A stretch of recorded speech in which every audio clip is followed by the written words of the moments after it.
I'd like to just take a bit of time to explain to you how the mind works, more from a scientific perspective. We always talk about how our thoughts create our reality, so I'd just like to share some of the pieces and give you a better understanding of why that is true and how that happens. Basically, what happens is we experience life around us. That experience is like raw data coming into our mind.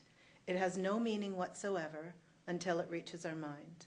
Once that information comes in, based on what we've seen, what we've heard, and based on our senses, then we begin to process that. And in order to process it, we actually pass it through a number of filters. So one of the filters we pass it through is something called a deletion filter.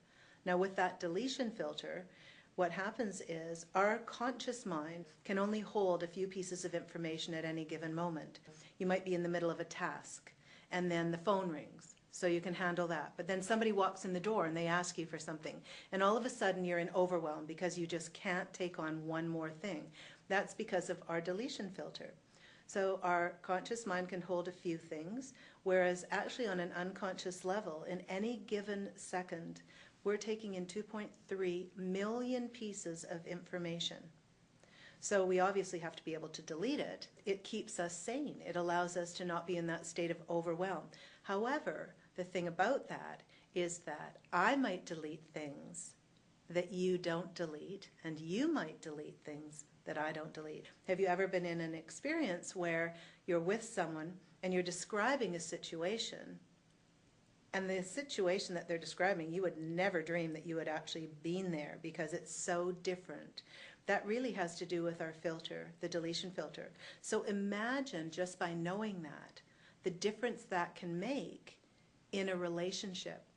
The second filter is what we call the distortion filter. And that filter is the one that actually is the creativity filter. It allows us to imagine things we haven't yet experienced. That's the wonderful filter that allows us to set goals and imagine them in the future. The flip side of that, though, is that we can also imagine things that haven't yet happened in a way that doesn't support us.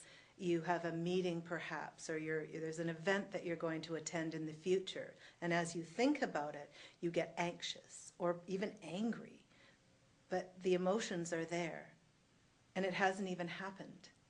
That's because literally what you're doing is you're going out into the future and you're creating a goal. Wouldn't it make more sense that if you're going to make things up, that you make up great things?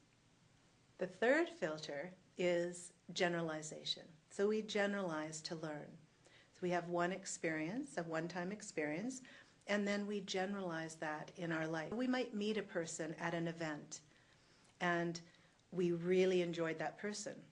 We might generalize that all the people that go to those events are wonderful people. Or we can use it in the reverse. So it's a very important filter as well to recognize, though, that you want to be discerning and conscious that you aren't basing your outcomes on a one-time experience. These three filters, everything passes through before we can make sense of it. And at the same time, we have our own personal filters.